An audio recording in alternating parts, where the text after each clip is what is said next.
Hello students, this is Suryakant and welcome to rapid academy. Student, आज की class में हम लोग करेंगे NET 2018 to 19 main exam Netarhat विद्यालय में जो पूछा गया था। ठीक है, आपका मैथमेटिक्स में टोटल मार्क्स आपके पूछे गए थे 50 मार्क्स का, और ये आपका 1 घंटे की समय दिया गया था। ठीक है, लेकिन आज की क्लास में जो हम लोग बात करेंगे वो ये पूरा हम लोग सॉल्व करेंगे, लेकिन हम लोग अपने एग्ज़ाम के अकॉर्डिंग सॉल्व करेंगे कि हमें 20 मार्क्स का एग्ज़ाम देना है, जिसमें से 5 मार्क्स आपके ऑब्जेक्टिव होंगे और आपका 15 मार्क्स सब्जेक्टिव होंगे। स्टूडेंट, 15 मार्क्स का जो आपका पेपर होगा उसमें आपका 2 मार्क्स का भी क्वेश्चन हो सकता है, 3 मार्क्स का भी क्वेश्चन हो सकता है और 4 मार्क्स का भी क्वेश्चन हो सकता है, लेकिन ज़्यादातर आपका 2 और 3 मार्क्स के क्वेश्चन होंगे। ठीक है, अब यहाँ पे ये देखना है कि आपको एग्ज़ाम में ऐसे क्वेश्चंस आएंगे, आपके पास स्पेस बहुत कम रहता है, तो उसी में आपको एडजस्ट करके लिखना है ना। आपको जेल पेन यूज नहीं करना है, आप जब भी यूज करें तो बॉल पेन से लिखें, और जो भी पेन से आप एग्ज़ाम देने वाले हैं वो पेन अभी से आप उसको बाय कर लें और अभी से लिखने का प्रैक्टिस करना स्टार्ट कर दें, ताकि ऐसा ना हो कि आप जब वो नया पेन लेकर के जाएं एग्ज़ाम के टाइम में और वो आपका स्पीड ना चले, स्मूथ ना चले और आपका टाइम बहुत सारा वेस्ट हो जाए। ठीक है, तो कोशिश करो कि आप पहले से पेन ले लो, जो भी पेन आपको लिखना है उसी का पूरा सेट ले लो, आप 4-5 पेन ले लो और प्रैक्टिस करते रहो उसी से। ठीक है, आज की क्लास में हम लोग देखेंगे कि एग्जैक्ट ये पूरा सब्जेक्टिव क्वेश्चन है, 15 मार्क्स कैसे पूछते हैं, उस टाइप के क्वेश्चन को हम लोग सॉल्व करेंगे, क्योंकि इस पेपर में आपके ऑब्जेक्टिव क्वेश्चन नहीं है, 1 नंबर्स के हैं, लेकिन वहाँ पर आपको लिखने हैं।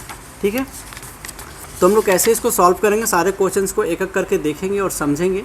ठीक है, बाकी वीडियो को आप लास्ट तक देखिएगा, वरना फिर आपका बीच में आप अगर बीच में देख के छोड़ देते हैं तो हो सकता है कि आपको सारा क्लियर ना हो बीच में, मतलब कैसे लिखना है लास्ट तक।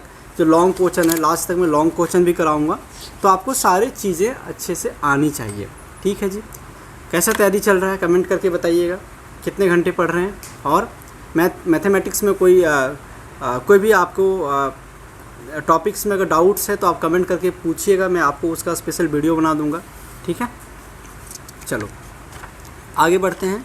फर्स्ट क्वेश्चन में, इसी में आज हम लोग सॉल्व करेंगे, अलग से कोई पेज नहीं रखेंगे, इसी में देखेंगे कि मान के चलो अगर हमारा पेपर होता और हम पेपर दे रहे होते, है ना, तो इतना कम स्पेस में इसको हम कैसे सॉल्व करेंगे और टू दी मतलब टॉपिक बिल्कुल पेपर में हमें कैसे सॉल्व करके आना है, क्योंकि आपको अलग से कोई पेज नहीं मिलने वाला, इसी टाइप के क्वेश्चंस होंगे और आपको इसी पेज में आपको सॉल्व करके वहाँ पे जमा करना होगा। ठीक है, सेम टू सेम वही क्वेश्चन है जो आपका 2018 और 18-19 में पूछा गया था। ठीक है जी, चलो बढ़ते हैं आगे, बाकी सब ठीक ठाक। ब्लू पेन से लिखेंगे, मैं जेल पेन यूज़ कर रहा हूँ क्योंकि आपको साफ साफ दिखाई दे, आपको जेल पेन नहीं यूज़ करना है। ठीक है, पहला क्वेश्चन कह रहा है कि ये तीनों को क्या करें, योग निकालें, 17.2, 8.45 एंड 0.35 का योग निकालें। ठीक है जी, तो योग कैसे निकालना है, आपको ध्यान रखना है कि जब भी दशमलव वाला क्वेश्चन होता है, पॉइंट वाला क्वेश्चन होता है, तो आपका पॉइंट बिल्कुल बीच में होता है। ठीक है जी, कैसे, यहाँ पे आपने लिखा 17.2, 8.45, अब यहाँ पे पॉइंट बीच में आएगा, पॉइंट के पहले 8 है यहाँ पे और उसके बाद 4-5 है, हमेशा कोशिश करना कि पॉइंट को बीच में रखें। ठीक है स्टूडेंट, उसके बाद 0.35 यहाँ पे 0 रखें, 0.35। एक क्वेश्चन आपका यहाँ से 100% देता है। मैं अभी तक 4-5 साल के क्वेश्चंस को सॉल्व कर चुका हूँ, आप लोग का वीडियो में अपलोड भी किया हूँ। मैं हर साल देखता हूँ कि पॉइंट से आपको एक नंबर के क्वेश्चन को दे ही देते हैं, पूछ ही देते हैं कि पॉइंट को ऐसे क्वेश्चंस को सॉल्व करना है आपको।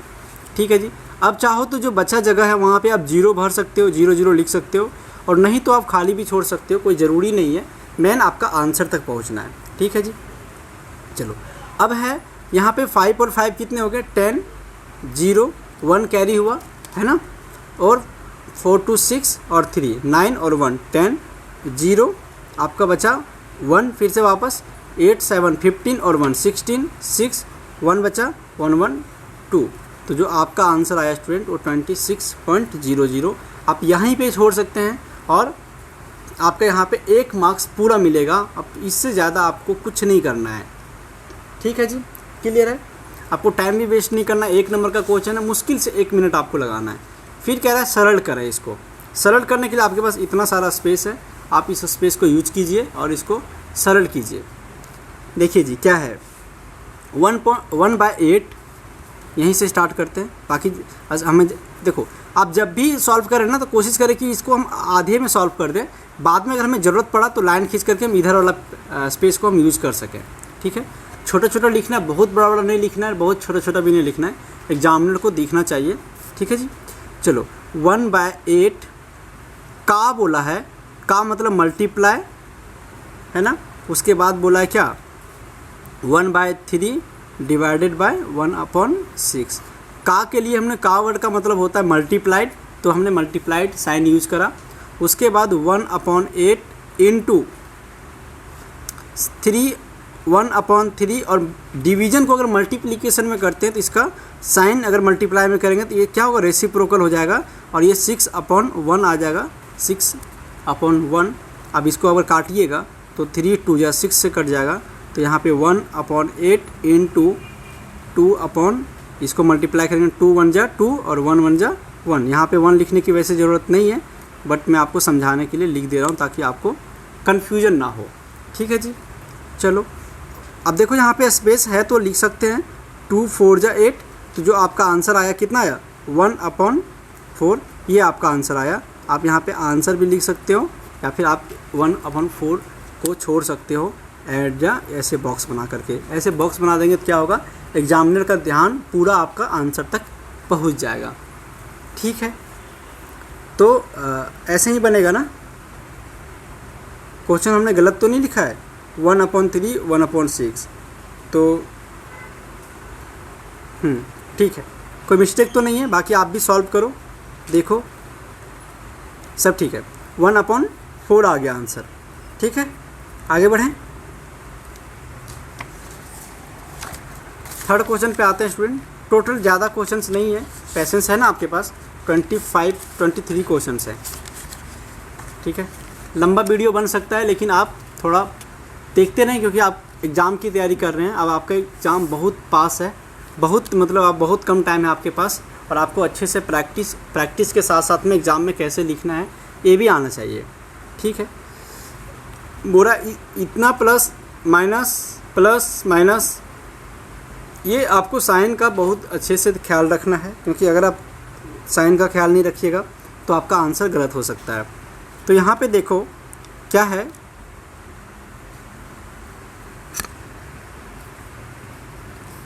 1285 प्लस और माइनस को जब भी मतलब प्लस और माइनस मल्टीप्लाई होता है तो माइनस आता है।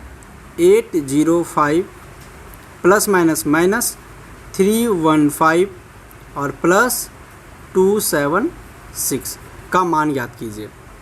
स्टूडेंट आप यहाँ पे आपका रफ वर्क यहाँ पे दे रखा है, देखो आप लास्ट पेज में रफ कर सकते हैं या फिर यहाँ पे आपको वो एक्स्ट्रा पेज दे सकते हैं। आप वहाँ पे मांगिएगा तो आपको एक्स्ट्रा पेज रफ करने के लिए मिल जाएगा। ठीक है, अब यहाँ पे देखो ये आपके प्लस में है और ये दोनों प्लस में है, तो आप इसको रफ पेज में कैसे सॉल्व कर सकते हैं देखते हैं। हमने रफ पेज अलग से ले लिया। 1285 और प्लस में आपका 276 है, इसको ऐड करिएगा तो 6 5 11 1 8 7 15 1 16 1 और 8 2 4 1 5 और 1 1561 आ गया। तो लिखते हैं 1561। ये दोनों माइनस में है तो माइनस भी कर्ज जो होते हैं आपस में जोड़ते हैं 315, लेकिन साइन माइनस होता है। 5 5 10 0 1 1 2 हो गया, 8 3 11 1120, तो माइनस में 1100 क्या हो जाएंगे 20 हो जाएंगे आपका। ठीक है जी, अब ये दोनों को माइनस कीजिए। 1561 में 1120 को आसान है, 1 में 4 5 में 1 गया 4 और ये 441। आप देख रहे हैं बिल्कुल उतने ही स्पेस मिला है आपको जितने में हो जाएगा। ज़रा सा भी आप अगर स्पेस को बर्बाद करते हैं तो आपका फिर वो आपका क्या पेज कम पड़ जाएगा, इसीलिए ध्यान रखिए। और आराम आराम से बनाइएगा और ज़्यादा टाइम भी टेकन मत कीजिएगा। ठीक है जी, चलो ये आंसर आ गया। आगे बढ़ते हैं। फिर कह रहा है कि 360 को इसके अभाज्य गुणनखंडों के गुणनफल के रूप में लिखें। अभाज्य गुणनखंड मतलब प्राइम फैक्टर्स के रूप में बोल रहा है। तो स्टूडेंट यहाँ पे 360 को क्या करना है, आपको अभाज्य गुणनखंड करना है। तो आप इधर साइड में लिख सकते हैं 360 को आप अभाज्य गुणनखंड कीजिए 2 का टेबल में 180 बार में आ जाएगा। कितने लोग को अभाज्य गुणनखंड करना नहीं आता है, प्राइम फैक्टर्स निकालना? जब भी हम ट्राई करते हैं तो छोटे टेबल से स्टार्ट करते हैं, एकदम से आप ये नहीं जाना 18 दूना 36 से कर देना। ठीक है, आप 2 टेबल से स्टार्ट कीजिए, 2 में, फिर 2 में नहीं होगा तब 3 से कीजिएगा, फिर 4 से कीजिएगा। तो फिर 2 यहाँ पे कितने बार में, 90 बार में हो गया। फिर 2 का टेबल में 45 बार में होगा। और अब 2 से नहीं होगा 3 से करेंगे 15 बार में, और फिर 3 का 5 बार में। देखिए हम लगभग नीचे आ रहे हैं इसके जगह पे, लेकिन यहाँ पे आपको नीचे नहीं आना है, वरना क्या होगा, फिर आपका स्पेस यहाँ पे मिक्स हो जाएगा, खिचड़ी बन जाएगा। ये आपने कर दिया। अब यहाँ पे लिखो 360 का अभाज्य गुणनखंड। जो इंग्लिश वाले होंगे वो क्या लिखेंगे, prime factors of 360 equal to.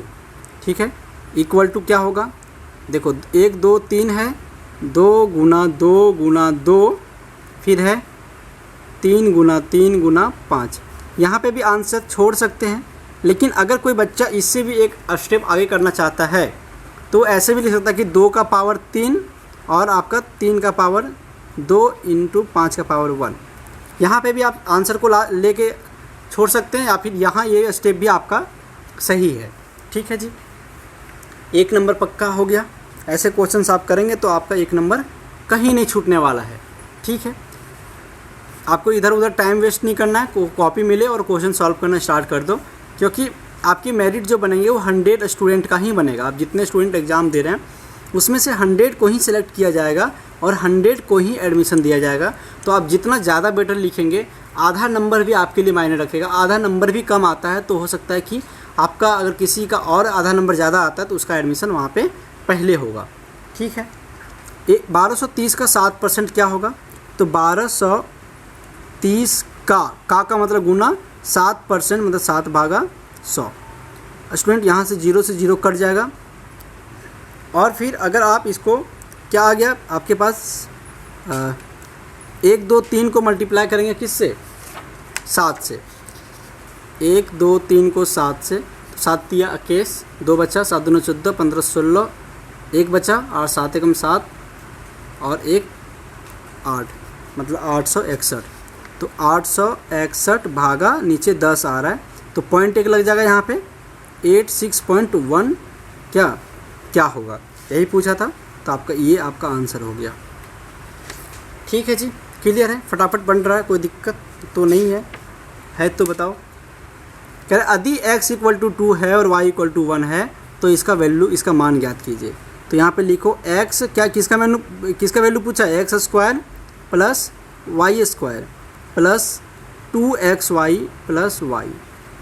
ठीक है, x = 2 पुट करना है, जहाँ जहाँ x है वहाँ पे 2 पुट करो, 2 का स्क्वायर, y के जगह पे 1 रखना है, 1 का स्क्वायर प्लस 2 इंटू x के जगह पे 2 है और y के जगह पे 1 है, प्लस 1 के जगह पे 1 है। ठीक है, आप लोगों ने पढ़ा है इसको। ये वैसे क्लास 6 से स्टार्ट होता है, बट देखो आपकी क्लास 5 के सिलेबस में है तो आपको एडवांस भी आना चाहिए। ठीक है, 2 का स्क्वायर 4 होगा, स्क्वायर रूट तो आपको 125 तक लर्न करवाए थे आपको ना। हाँ, 1 का स्क्वायर क्या होगा, 1, 4 प्लस 1 हो गया, प्लस 2 दूना 4, 4 एकम 4, तो 4 प्लस 1, तो क्या हो गया, 4 1 5, 4 9 1 10, आपका 10 हो गया। इसका आंसर क्या होगा, 10 होगा। आसान है, आपको टाइम नहीं टेकन करना है, टाइम वेस्ट नहीं करना है, फटाफट सॉल्व करते जाइए और आगे बढ़ते जाइए। ठीक है, हाँ, एक स्टूडेंट का बार बार ये मैसेज आ रहा है, सर इस टाइप के क्वेश्चंस को आप करवाइए, 2:3:4 है। मैंने पिछले क्वेश्चन में भी मैंने करवाया था ऐसे क्वेश्चंस को, फिर से ऐसे क्वेश्चंस आ गए, मतलब ऐसे क्वेश्चन पूछे जाते हैं। कह रहे एक त्रिभुज के तीनों कोण का अनुपात इतना है तो त्रिभुज के छोटे कोण का मान ज्ञात कीजिए। तो मान लेते हैं, माना कि त्रिभुज के कोण क्रमशः, जब भी रेशियो में आता है तो x के फॉर्म में उसको छोड़िए। बहुत लोग क्या करते हैं केवल 2, 3 + 4 कर दिया, नहीं, उसको जब भी करना है तो x के फॉर्म में लाना है। 2x, 3x और 4x। ये त्रिभुज के कोण है। कितना कम स्पेस दिया है तो कह रहा है पहले त्रिभुज के तीनों कोण का योग क्या होता है, लिखो। एंगल सम प्रॉपर्टी को हिंदी में क्या बोलेंगे, लिखो त्रिभुज के तीनों कोणों का योग 180 होता है। तो आपका 2x + 3x + 4x = 180 degree. 2, 3, 5, 4, 9x = 180 degree. यहाँ पे लाइन खींच दो क्योंकि स्पेस तो बचा नहीं। तो आपका x = क्या हो जाएगा, 180/9, मतलब आपका 9 दूना 18, 20 आ गया। तो x की वैल्यू आ गया 20 डिग्री, ये आ गया। ठीक है। अब कह रहा है सबसे छोटे कोण का योग, तो सारा कोण नहीं बताना है, सबसे छोटा लिखो। सबसे छोटा कोण = 2x। तो आपका यहाँ पे आ गया 2x 2 × 20, x की वैल्यू 20 आया था तो आपका 40 डिग्री आ गया।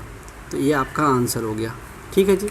आपसे नेत्रहाट विद्यालय सिर्फ आपको ये नहीं बोल रही है कि आप क्वेश्चन को सॉल्व करिए, वो आपसे ये भी चेक कर रही है कि इतने कम स्पेस में आप कैसे चीज़ों को एडजस्ट कर रहे हैं। अब वहाँ पे रोने मत लग जाइएगा, सर इतने कम स्पेस मिला हुआ है, कोई और पेज दीजिए, हम अटैच कर देंगे साथ में। नहीं, आपको शुरू से आपको एडजस्ट ऐसे करना है कि वो इतने में ही आपको सारा आंसर हो जाए, चाहे लिखना पड़े।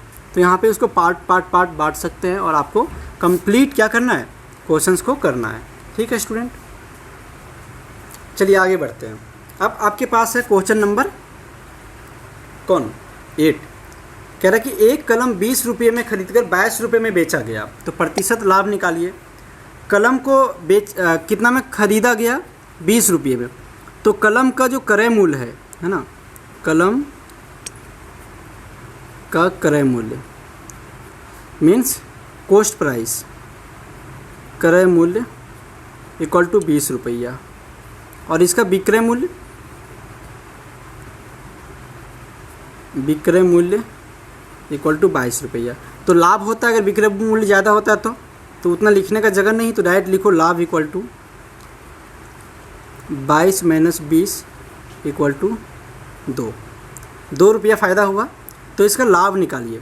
तो प्रतिशत लाभ जो होता है, प्रतिशत लाभ = क्या होता है, फॉर्मूला बताइए। लाभ बटा क्रय मूल्य गुना 100। ये बताने की तो ज़रूरत नहीं है, ये आपको आता है।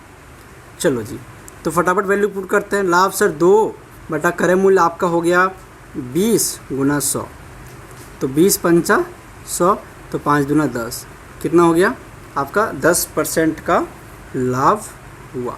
ये आपका आंसर हो गया। ठीक है जी, क्लियर है। चलो आगे बढ़ते हैं, क्वेश्चन नंबर 9 पे आते हैं। क्वेश्चन नंबर 9 पे कर रहा है आपका 1 मीटर लंबा एक 11 मीटर लंबा एवं 18 मीटर चौड़ा कमरा, रफ में कमरा बनाते हैं। ये आपका कमरा है, 18 मीटर चौड़ा कह रहा है, 11 मीटर लंबा, 11 मीटर लंबा है और 18 मीटर क्या है, चौड़ा है, कमरा है। 30 रुपये प्रति वर्ग मीटर की दर से टाइल्स लगाने की खर्च निकालिए। तो सबसे पहले आपको क्या करना पड़ेगा, कमरा का क्षेत्रफल निकालना पड़ेगा, है ना। हाँ, टाइल्स लगाने के लिए। ठीक है जी, है ना, वही कह रहा है ना कि 11 मीटर आपका कमरा है, 11 मीटर लंबा आपका कमरा है और 18 मीटर आपका कमरा चौड़ा है ना।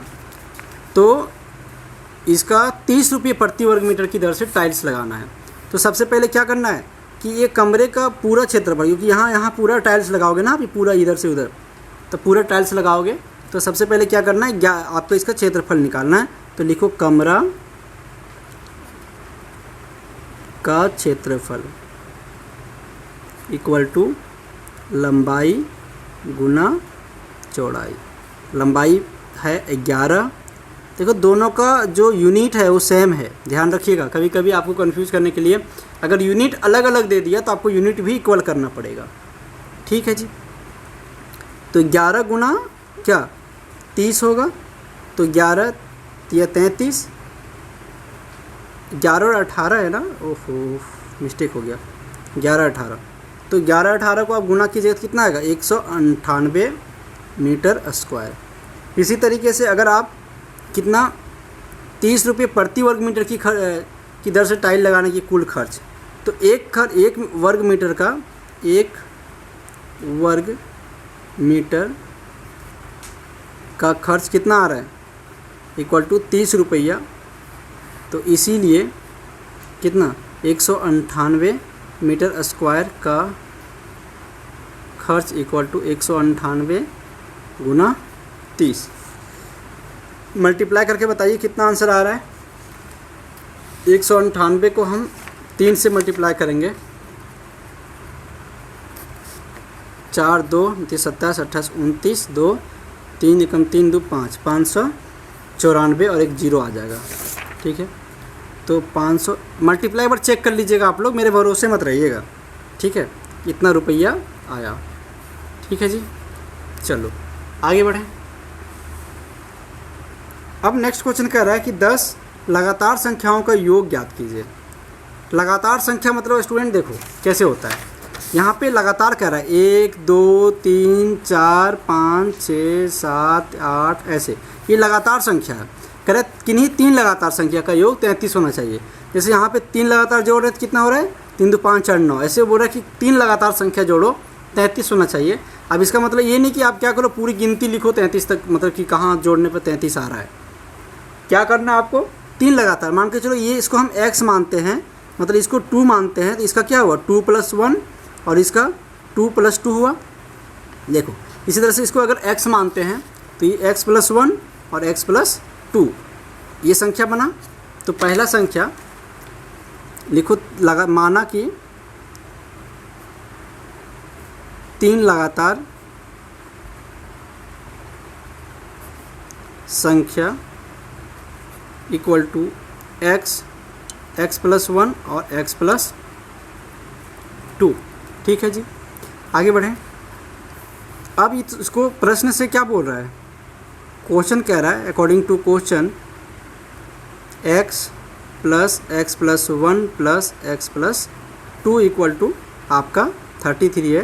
तो x 3x हो गया और 2 + 1 3 हो गया इक्वल टू 33।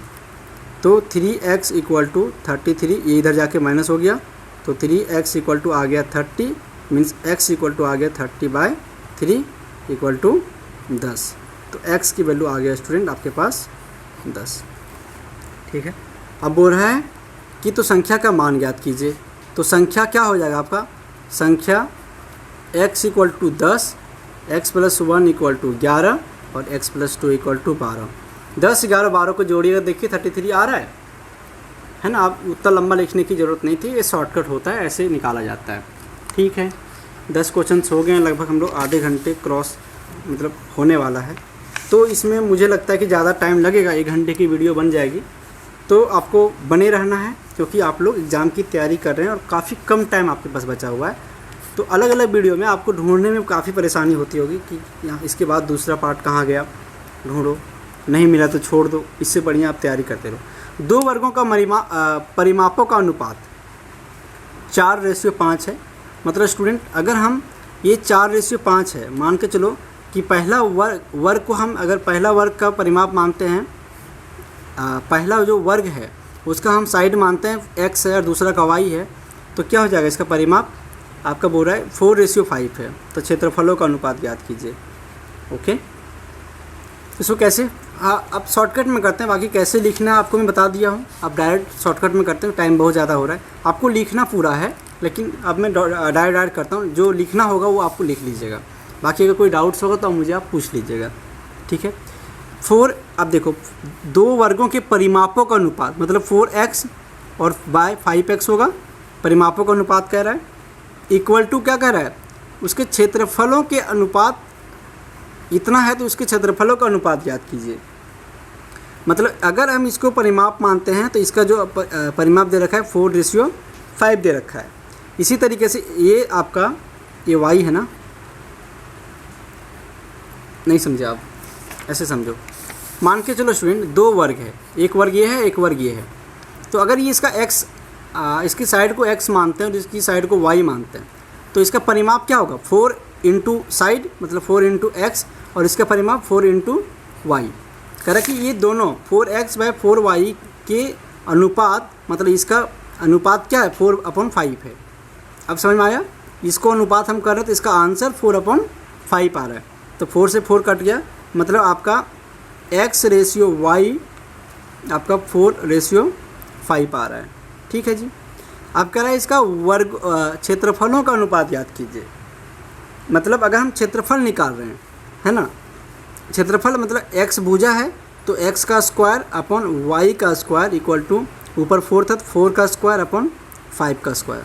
तो x का स्क्वायर क्या हो गया, x स्क्वायर ही हो गया, और y square equal to 16/25।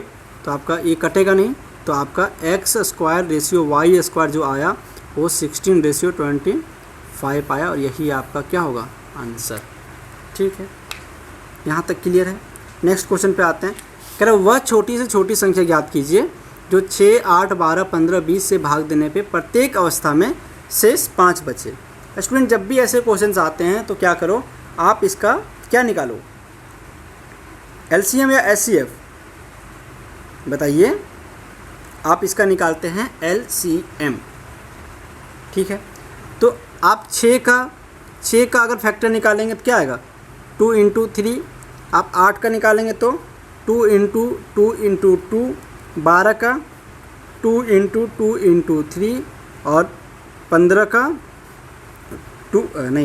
3 into 5, और फिर 20 का आपका 2 इंटू 2 इंटू 5। तो एलसीएम इसका होगा, एलसीएम निकालने का एक और मेथड मैंने बताया था, ये डायरेक्ट ऐसे करके, तो वैसे भी निकाल सकते हैं। तो एलसीएम जो नंबर ज़्यादा होता है इसे यहाँ पे 2 हुआ, तो 2 इंटू 2 इंटू 2, और 3 यहाँ पे एक ही है तो यहाँ पे 3 आया, और 5 भी एक ही तो 5 हुआ। जो मैक्सिमम होता है उसको लेते हैं। तो एलसीएम आपका आ गया 120।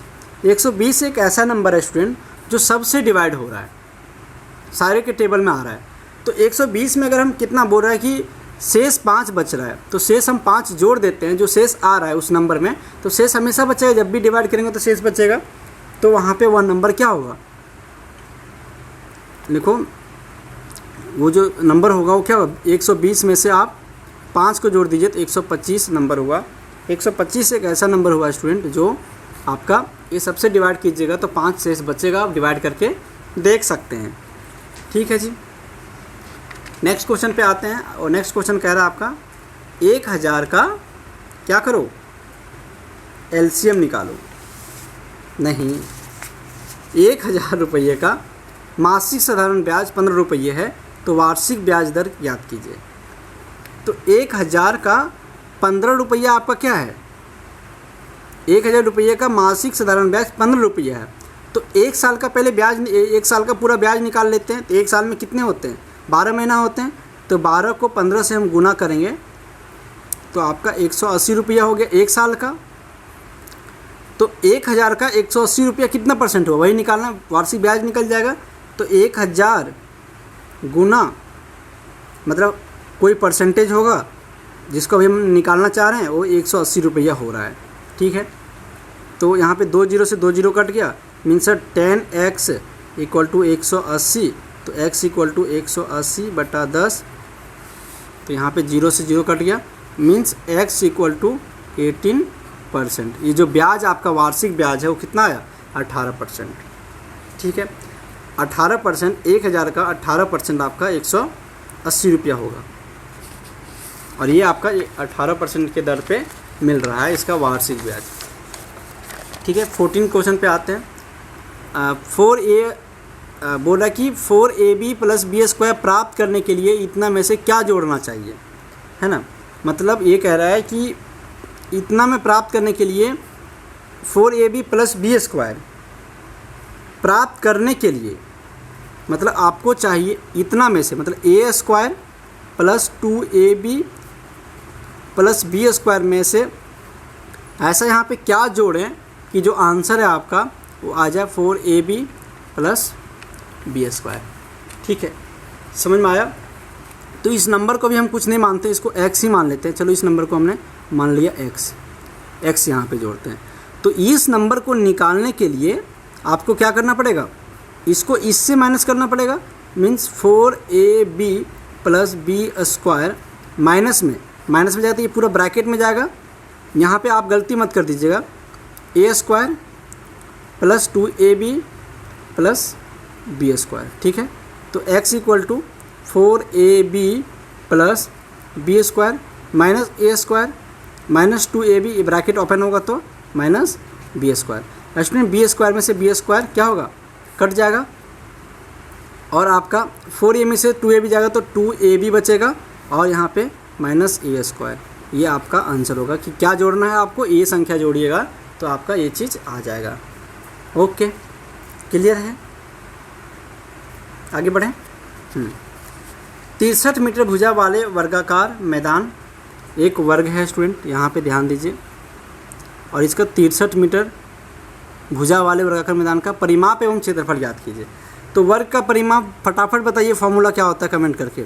वर्ग का परिमाप इक्वल टू 4 गुना भुजा, मतलब 4 गुना 63। जल्दी से मल्टीप्लाई कीजिए, मुझे गुना करना नहीं आता है, और ये भी बताइए कि मेरा गुना सही है या गलत। ठीक है, वर्ग का क्षेत्रफल इक्वल टू 4 इंटू भुजा स्क्वायर, मतलब भुजा गुना भुजा। ये भी मुझे नहीं आता है, वो आपको बताना है। अरे सच में गलत कर दिया, 4 इंटू साइड। अब अगर आप इसको करोगे तो कितना आएगा, 63 को 4 से करोगे तो 252 मीटर आया। बोले थे हम गलती करते हैं। भुजा गुना भुजा मतलब 63 गुना 63 करेंगे तो आपका 3969 मीटर स्क्वायर आ जाएगा।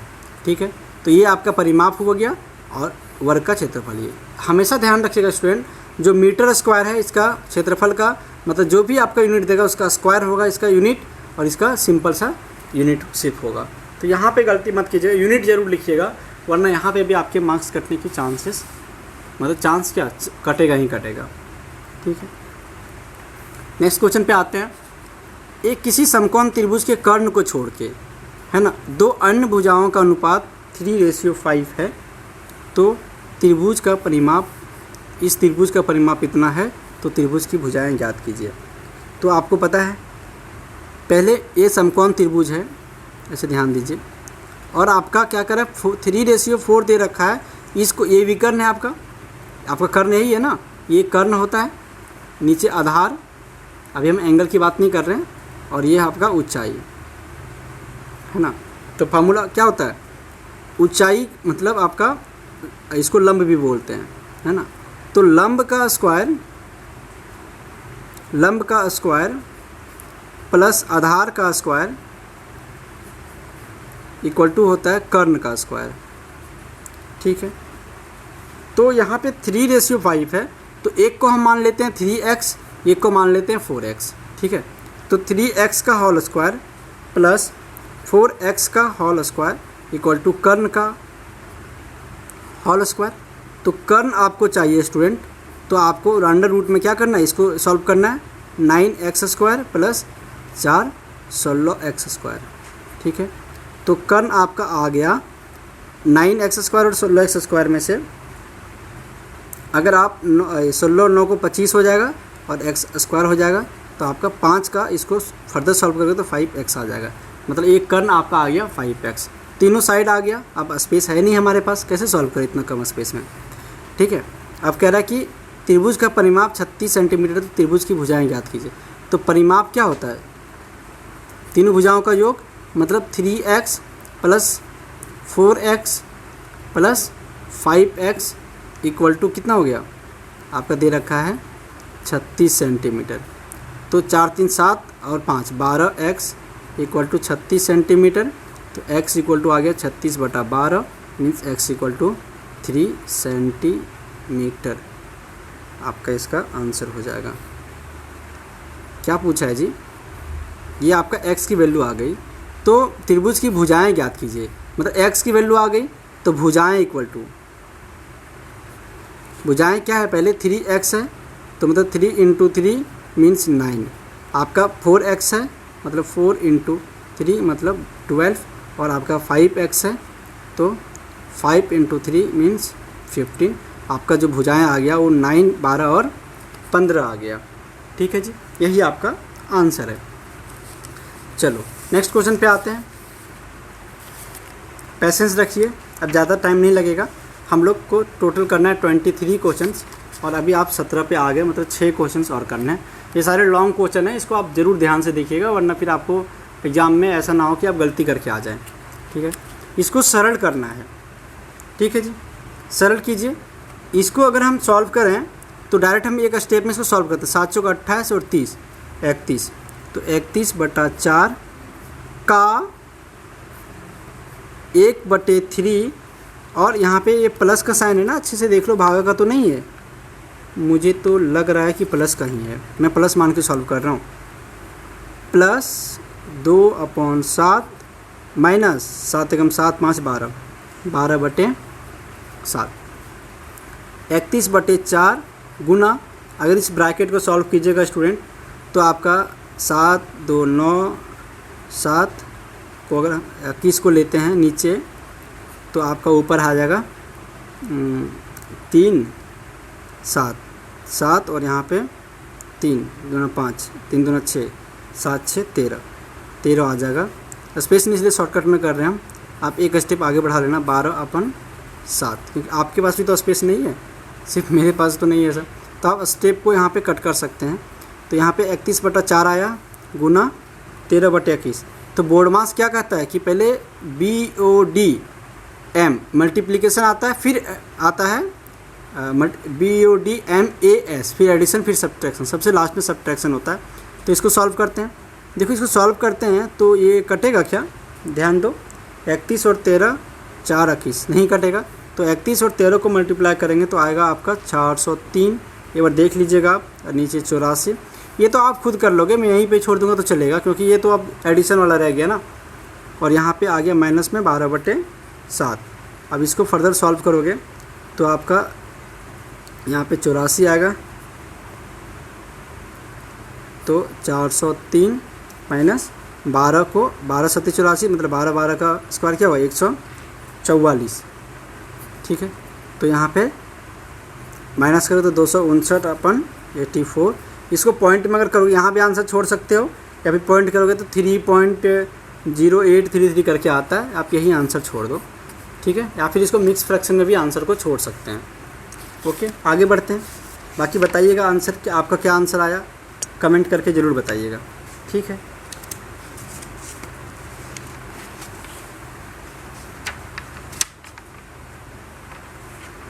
स्टूडेंट कह रहा राकेश किसी परीक्षा में 60% अंक प्राप्त करता है, यदि पूर्व परीक्षा का पूर्णांक 900 हो तो उसके द्वारा प्राप्त किए गए अंक ज्ञात कीजिए। मतलब राकेश किसी परीक्षा में 60 अंक प्राप्त करता है और परीक्षा का पूर्णांक 900 है, तो कितना, तो उसने कितना नंबर लाया, मतलब जो नंबर होता है उसको कितना नंबर लाया ना। तो हम लोग कैसे सॉल्व करते हैं, जो अगर हम परसेंट निकालना होता है तो हम जो नंबर आया उसको ऊपर लिखते हैं और नीचे लिखते हैं टोटल नंबर और गुना कर देते हैं इसको 100 से, तो आता जितना परसेंट आया वो बाहर आ गया, 60% आ गया ये। ठीक है, वैसे 900 का 60% उधर से भी लिख सकते हो, तो यहाँ पे ऐसे भी सॉल्व कर सकते हैं, दोनों तरीके से हो सकता है। 0 से 2 0 कट गया तो x/9 = 60 आया, और यहाँ पे x = 9 गुना 60 मीन्स x = 9 × 54, 540 नंबर आया। ठीक है, इतना नंबर राकेश ने प्राप्त किया, बाकी आपको पूरा लिखना है। ठीक है जी, फिर है देखो नेक्स्ट क्वेश्चन 3 नंबर का फिर से है। जब भी ऐसे क्वेश्चंस आते हैं स्टूडेंट, तो ऐसे क्वेश्चंस को बड़ा आप शॉर्टकट से लिख सकते हो। मैं शॉर्टकट तरीका बताता हूँ। कह रहा कि 2 घड़ियाँ में से, है ना,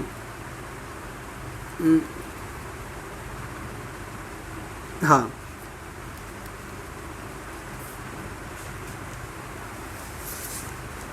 दो घड़ियों में से प्रत्येक 720 रुपये में बेची गई। ठीक है। 2 घड़ियों में से प्रत्येक 720 में मतलब विक्रय मूल्य सेम है। एक घड़ी को बेचने में 25% लाभ होता है और दूसरे को बेचने में 25% हानि। स्टूडेंट अगर सेम परसेंट वाला क्वेश्चन दे दे, मतलब जितना हानि हुआ उतना ही लाभ हुआ और एक ही विक्रय मूल्य में बेचा जाए, तो यहाँ पे हम हानि को मान लेते हैं। इसका शॉर्टकट तरीका बता देता हूँ। हानि को मान लेते हैं x% और लाभ को मान लेते हैं y%। ठीक है जी। तो समतुल्य लाभ, जब भी समतुल्य लाभ वाला क्वेश्चन आता है, ठीक है, समतुल्य लाभ हानि जब भी होता है, लाभ परसेंट या फिर हानि परसेंट का जो क्वेश्चन बनता है वो आता है -x + x। ये हानि के लिए हुआ, ये लाभ के लिए हुआ, दोनों को जोड़ेंगे और प्लस में आएगा x - y/100। ये शॉर्टकट तरीका है। तो यहाँ पे -x क्या है, लाभ 25 है, तो 25 आपका माइनस हो रहा है, 25 लाभ भी हो रहा है, प्लस -25 × 25/100। तो ये 25 तो ये कैंसिल हो गया, 0 आ गया। तो अब यहाँ पे बचा आपका 25 है, 625 अपॉन माइनस में और नीचे 100 और ये आ गया -6.25। माइनस हुआ मतलब हानि हुआ, तो लिखो हानि हुआ कितना, 6.25%। ठीक है, कितना प्रतिशत हानि हुआ, 6.25% हानि हुआ। ये बहुत शॉर्टकट तरीका होता है, मतलब माइनस के लिए हानि यूज़ कर रहे हैं और प्लस के लिए लाभ यूज़ कर रहे हैं। तो डायरेक्ट आप इसको ऐसे भी सॉल्व कर सकते हो एग्ज़ाम में, 3 नंबर का है, या फिर आप पूरी प्रोसेस से भी सॉल्व कर सकते हैं। मुझे किसी ने अभी तक नहीं बताया कि प्रतिशत लाभ हानि का अभी तक किसी क्वेश्चन करवा दो, क्योंकि आप लोग, मुझे लगता है कि आप लोग तैयारी कर चुके हैं, अभी सिर्फ प्रैक्टिस कर रहे हैं कि आपको आ रहा है नहीं आ रहा है। ठीक है, क्वेश्चन नंबर 20 पे करा, किसी कक्षा में कुल 55 छात्र है जिसमें से 30 लड़कियां हैं। 55 छात्रों में से 30 लड़कियां हैं। किसी दिन 40% लड़कियां कक्षा में उपस्थित रहती है और कक्षा में कुल उपस्थिति का 60% हो जाता है। उस दिन 40% लड़कियां आई तो कक्षा में टोटल प्रतिशत कितना हो गया उपस्थित, 60%। तो उस दिन कक्षा में अनुपस्थित लड़कों की संख्या याद कीजिए। अनअब्सेंट लड़का क्या थे। स्टूडेंट अगर हम लड़का की बात करें, यहाँ पे लड़का और यहाँ पे बात करते हैं लड़की, शॉर्टकट में बनाते हैं लड़की। तो अगर 55 में से 30 लड़कियाँ हैं, 30 लड़कियाँ हैं, तो लड़के कितने हो गए, 25 हो गए। ये दोनों मिला के 55 होगा, ये दोनों को जोड़िएगा तो कितना होगा, 55 हो जाएगा। ठीक है, तो कह रहा है कि आपका 30% लड़कियां हैं, है ना। तो किसी दिन 40% लड़कियां कक्षा में उपस्थित होती है, मतलब इसका 40% लड़कियां, 30 का 40% लड़कियां आ रहा है कक्षा में, तो 12 लड़कियां आई उस दिन, लेकिन टोटल प्रतिशत कितना है, 60 है ना। तो हम इसको मान लेते हैं लड़का अभी x% ही आया हुआ है। ठीक है, अब ये दोनों को हम ऐड करेंगे तो कितना परसेंट हो जा रहा है, टोटल 60% हो गया। यही हुआ ना, यहाँ तक क्लियर है, समझ में आ रहा है शॉर्टकट में कैसे बना रहे हैं। मतलब 12 + x ये दोनों को ऐड करेंगे तो आपका 55 का 60% आ जाएगा, ये वाला वैल्यू। ठीक है, अब इसको सॉल्व कीजिए। ये 0 से 0 कट गया और आपका यहाँ से 5 दूना 10 और 5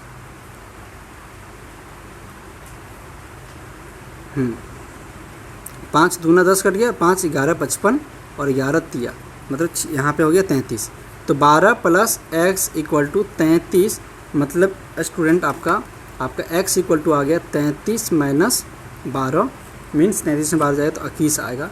तो x जो लड़के की संख्या थी वो कितनी थी, 21 थी। तो यहाँ पे अनुपस्थित पूछा है ना, तो ये उपस्थित हो गया। तो अनुपस्थित लड़का इक्वल टू कितना आ गया, 25 में से 21 माइनस करेंगे, मतलब 4 लड़का उस दिन नहीं आया था। ठीक है, समझ में आ गया। चलो 21 पे आते हैं। 21 पे क्या कह रहा है, क्लियर दिखाई दे रहा है ना, कोई दिक्कत तो नहीं है देखने उखने में, आवाज़ ठीक है।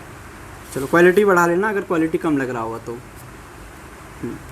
राजन के पास 200 कितना है, 210 रुपया। ऐसे क्वेश्चन आते हैं, क्लास 10th में भी ऐसा क्वेश्चन है। राजन के पास 210 रुपया है। 210 रुपये टोटल है, जिसमें से 1 रुपये का नोट है, 50 पैसे का नोट है और 25 पैसे का नोट है। तो कह रहा है कि यदि सिक्के का अनुपात इतना है 5:6:8, तो राजन के पास प्रत्येक प्रकार के सिक्के ज्ञात कीजिए। हम मानते हैं स्टूडेंट कि टोटल 210 रुपया है, तो 1 रुपये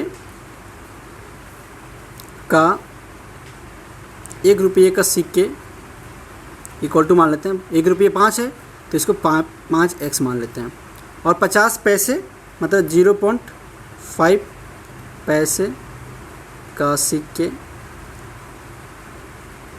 इक्वल टू 6 है, 6x, और उसके बाद क्या 25x मतलब 0.25 पैसे का सिक्के इक्वल टू 8x। फिर कह रहा है कि टोटल कितना है, टोटल यहाँ पे 210 रुपया है ना। तो सबको ऐड करते हैं, इतना सिक्का 5x आपका 1 रुपये का सिक्का है, लेकिन 5x 1 रुपये से मल्टीप्लाई करो तब तो निकलेगा 5 रुपये कितना हुआ, क्योंकि सिक्के का सम निकाल रहे हैं हम, ठीक है। प्लस आपका 6x इंटू कितना रुपया 50 पैसा 0.50 plus 8x into 0.25 equal to 210 रुपया। 210 रुपया है ना। ठीक है जी, बात क्लियर है। ओके, 5x इंटू 1 5x ही आया, प्लस 6x को 0.5 से मल्टीप्लाई करोगे तो आपका 3.00 आएगा, तो 3 ही लिखते डायरेक्ट, बाकी आप समझ जाना। प्लस 8x को 0.25 से मल्टीप्लाई करोगे तो 2.00 करके आएगा, तो सिंपल सा हम इसको 2x ही मानते हैं, equal to 210। 5 3 8 2 10, 10x equal to 210, तो x इक्वल टू आ गया 210/10, मतलब x इक्वल टू 21 रुपया आ गया। ठीक है, x की वैल्यू आ गया है अभी तक आपके पास, मतलब सिक्के की संख्या x की जो है 21 है। तो प्रत्येक सिक्के की संख्या याद कीजिए।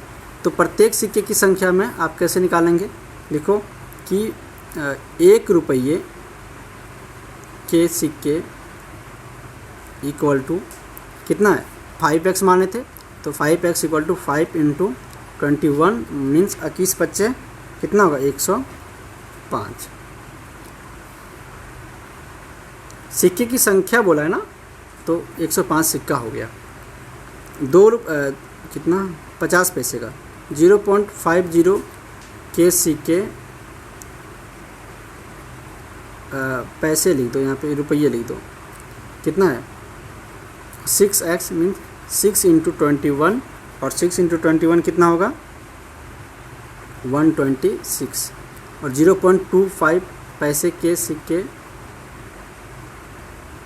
इक्वल टू 8x है, तो 8 इंटू 21, और 8 इंटू 21 मल्टीप्लाई करेंगे तो आपका 168 आ जाएगा। अब इस टोटल को जोड़ के देखिए 210 रुपया हो गया, होगा क्या ज़्यादा हो गया नहीं ये तो सिक्का है ना, ये 25 पैसे का सिक्का 120 रुपये का सिक्का है, 120 पैसे मतलब 50 पैसे का 126 सिक्का। अब इसको जोड़ के 50 पैसे 126 नहीं होगा, ये 63 रुपया होगा, और ये 42 रुपया होगा, तब जोड़िए 210 रुपया टोटल हो जाएगा। अब ज़्यादा क्वेश्चन नहीं है स्टूडेंट, बस लास्ट 2 क्वेश्चन रहा है, तो दो मुश्किल से 2-3 मिनट और लगेगा, फटाफट चलिए, इतना पैसेंस रखें आप लोग, ठीक है। 1/5 यहाँ पे बोर्ड मास लगेगा, ध्यान से केयरफुली, ऐसे क्वेश्चन बहुत केयरफुली सॉल्व करना पड़ता है, क्योंकि थोड़ा सा सावधानी हटी की दुर्घटना घटी, मीन्स आपका थोड़ा सा गलती करते हैं तो आपका ये आंसर को गलत कर सकता है, ठीक है। बड़ा ब्रैकेट दो 1/21, फिर यहाँ पे भागा का साइन है, और यहाँ पे है 1/4 माइनस, अब यहाँ पे है 1/5 माइनस 1/30, तो यहाँ पे इसको आप ब्रैकेट के अंदर के ब्रैकेट देखो, एक ब्रैकेट है ये बड़ा वाला ब्रैकेट, फिर अंदर ब्रैकेट है, सबसे अंदर वाला जो ब्रैकेट होता है पहले उसको सॉल्व करते हैं, ठीक है। ब्रैकेट ऑफ है ना, बोर्ड मास क्या कहता है BODMAS, ब्रैकेट को ऑफ करो, फिर डिवीजन मल्टीप्लिकेशन एडिशन सब्ट्रैक्शन। तो पहले ब्रैकेट को 1/5 और 1/30 को सॉल्व करेंगे, तो आपका ये यहाँ पे 30 आ जाएगा इसका LCM, और यहाँ पे 6 और यहाँ पे 5, 6 में से 5 गया तो आपका बच गया कितना 1 बचेगा, ठीक है। और ये ब्रैकेट क्लोज हो गया। अब 1/5 1/21 भागा, ये दोनों ब्रैकेट को पहले सॉल्व करते हैं, ठीक है। 1/4 और 1/30 को अगर हम एलसीएम लें 4 और 30 का, तो एलसीएम आएगा 60 आएगा, और फिर 4 12 ये 15 बार में से आएगा, 15 चौका 60, तो 15 माइनस 2 एक ही बार में कर देते हैं, 15 में से 2 गया तो 13 बचा। मैं 2 स्टेप मार दिया डायरेक्ट, आप इसको पूरा लॉन्ग कर देना, ठीक है। तो 1/5 1/21 और 13/60 डिवीजन को अगर मल्टीप्लाई करेंगे तो 60/13। ये मैं थोड़ा शॉर्टकट में कर रहा हूँ, तो आप एक बार देख लीजिएगा, समझ में नहीं आएगा तो बताइएगा, मैं इसका एक्सप्लेन कर दूँगा पूरा, टाइम ज़्यादा हो रहा है। अब इसको काटिएगा तो क्या कैसे कटेगा, 21 नीचे आ गया, 1/21 1/21 है जी, हाँ ठीक है। और यहाँ पे आ गया, ये भी मल्टीप्लाई ही है, तो सिंपल सा इसको पूरा लिख लेते हैं, 1 × 5 × ये प्लस है ना, अच्छा प्लस है ये, सॉरी ये साइन नहीं भूलना है, ठीक है। बाकी ये ब्रैकेट सॉल्व हो गया, बाकी तो मुझे लग रहा है कि सारा सही है। तो ये कटेगा क्या, देखो तो 21 7 से कटेगा, ये 60 नहीं कटेगा, हाँ 3 से कट जाएगा, 3 7 जा और 3 20 जा, और कटेगा क्या आपका, 7 से नहीं कटेगा, तो ऊपर आ गया 20 है ना, और 13 सत्ती 91 सत्या केस 2 देखो 2 13 सत्ती सत्या केस 2 बचा, 7 × 7 और 2 9 91, तो नीचे आ गया 91। अब ये दोनों को आप क्या कीजिए, ऐड कीजिए, ये भी मुझे करना है, ये तो आप खुद कीजिए, 1/5 + 20/91, इसको सॉल्व कीजिए और मुझे आंसर बताइए कि आपका क्या आया। 5 और 91 का एलसीएम दोनों मल्टीप्लाई हो जाएगा, ठीक है। उसके बाद आप इसको सॉल्व करके मुझे बताइए कि कितना आंसर आया, ठीक है। अब कह रहा है नेक्स्ट क्वेश्चन 6.3 सेंटीमीटर व्यास की एक वृत्त खींचिए। स्टूडेंट ये तो बड़ा आसान क्वेश्चन है, इसके लिए आपको जियोमेट्री बॉक्स का ज़रूरत पड़ेगा। ये बोल रहा है इतना व्यास, मतलब डी दे रखा है, व्यास दे रखा है कितना 6.3 कितना सेंटीमीटर। तो पहले वृत्त खींचने के लिए आपको क्या चाहिए, त्रिज्या चाहिए। त्रिज्या कैसे लिखते हैं, ऐसे लिखते हैं ना, रेडियस में लिखता हूँ, आप चलो त्रिज्या बता देना। रेडियस क्या होगा, डायमीटर डिवाइडेड बाय 2, मतलब त्रिज्या ऐसे लिखते हैं क्या, त्रिज्या बताइएगा। डायमीटर अपॉन 2 हो गया, तो यहाँ पे 6.3/2, तो इसको डिवाइड कीजिएगा 6.3 को 2 से, तो कितना आएगा 2 3 जा 6, यहाँ पे फिर पॉइंट आएगा 2 1 जा 2 है ना, और यहाँ पे 1 बच गया है 0 2 5 जा, मतलब आपका 3.15 आ गया, ठीक है। तो ये आपका सेंटीमीटर आया। तो स्टूडेंट इसको क्या लेना है, आपको स्केल में मापना है एक स्केल से, और 3.5 को अपने जियोमेट्री बॉक्स मेरे पास अभी नहीं है, अगर होता तो मैं यहीं पे समझा देता आपको, ठीक है। क्या करना है देखता हूँ, 1 मिनट।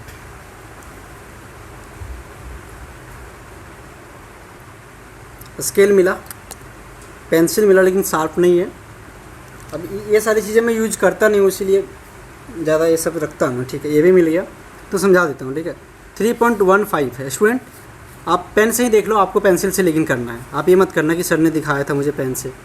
अब बोला 3.15, मतलब बिल्कुल आपका 3 यहाँ से आप 10 से कीजिएगा, और 15 3 यहाँ पे आ गया, और यहाँ से आप ध्यान से देखिएगा कि ये आपका आ गया यहाँ पे 3.1 और 3.2 के बीच में ही होगा, तो हल्का सा आप 3.1 से आगे बढ़ा सकते हैं, ठीक है। बिल्कुल कितना, मतलब वो पता है बिल्कुल इतना छोटा दे रखे हैं वो कि थोड़ा बहुत कन्फ्यूजन तो होगा ही। ये आपका हो गया 3.15 का डिस्टेंस, और 3.15 का डिस्टेंस करके आप यहाँ पे, अब कहाँ पे बनाऊँ, यहाँ पे तो हो जाता पूरा, लेकिन यहाँ पे हमने लिख दिया। चलो क्या करूँ, चलो आप इसको अच्छे से देख लेना, मैं अभी यहीं पे करवा देता हूँ, ठीक है। उसके बाद आप इसको क्या करना, यहाँ से इसको अच्छे से रखना फिर ताकि हिले ना हाथ, और आप इसको ऐसे एक सर्कल बना देना, यही क्वेश्चन कह रहा है ना। और यहाँ से एक लाइन ड्रॉ कर देना लास्ट तक, जो कि आपका क्या होगा, त्रिज्या, और ये त्रिज्या आपका है 3.15 सेंटीमीटर। क्लियर है स्टूडेंट? ये आपका सॉल्व हो गया। और क्वेश्चन इतना ही कह रहा है, विधि खींचिए, बस इतना ही बोल रहा है और कुछ नहीं बोल रहा, 4 नंबर का दे दिया है।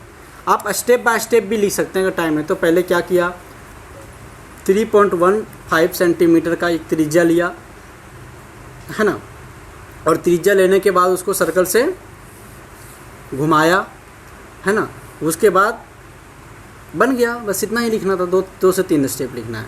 तो ये आपका 3.15 सेंटीमीटर का त्रिज्या बन गया। यहाँ पे एक ओ लिख दो और कोई नाम दे दो यहाँ पे, बस इतना ही करना है आपका। यहाँ से अगर आप पूरा इतना करते हैं स्टूडेंट, तो मैथमेटिक्स में नंबर नहीं करते हैं, ये 50 मार्क्स का था तो 50 आउट ऑफ 50 भी आ सकते हैं। आप कमेंट करके मुझे बताइए कि आप लोगों में से कितने बच्चे ने कितना मार्क्स का सही लिखा, कितना आपको पहले से आता था, कितना आपको मेरे वीडियो से हेल्प मिला, ठीक है। चलो आज के लिए इतना ही। ऑलरेडी अब मुझे लगता है कि 1 घंटे का पूरा वीडियो बन चुका है। ये आपकी पैसेंस के लिए धन्यवाद। आप मतलब काफ़ी मेहनती हैं और तैयारी कीजिए। कोई तरह का डाउट्स, दिक्कत, समस्या आती है तो आप मुझे कमेंट करके बताइएगा। नेक्स्ट क्लास में हम लोग दूसरे वीडियो को देखते हैं, दूसरे सब्जेक्ट को रीजनिंग देख लेंगे, मेंटल एबिलिटी, फिर साइंस हिंदी देख लेंगे। उसके बाद मुश्किल से आप 7-8 दिन में, 7-8 दिन नहीं 5-7 दिन में आपके सारे क्वेश्चंस कंप्लीट हो जाएंगे, ठीक है। फिर हम लोग प्रैक्टिस करेंगे, प्रैक्टिस सेट आपके लिए लेके मैं आऊँगा एग्ज़ाम के लिए। वो बहुत ज़्यादा इंपॉर्टेंट होगा तो आप उसको ज़रूर देखिएगा, ठीक है। वो आपके एग्ज़ाम में भिड़ने का चांसेस है। मैं कोशिश करूँगा कि सारे इंपॉर्टेंट क्वेश्चन को ही उस प्रैक्टिस सेट में इंक्लूड करूँ, ठीक है स्टूडेंट। आज के लिए बाय बाय, इतना ही। हम लोग मिलते हैं कल, कितना, सुबह 9 बजे। तैयार रहिएगा आप, 9 बजे बिल्कुल, आपका बिल्कुल 9 बजे at a time video upload कर दूँगा मैं। चलो ठीक है, बाय बाय।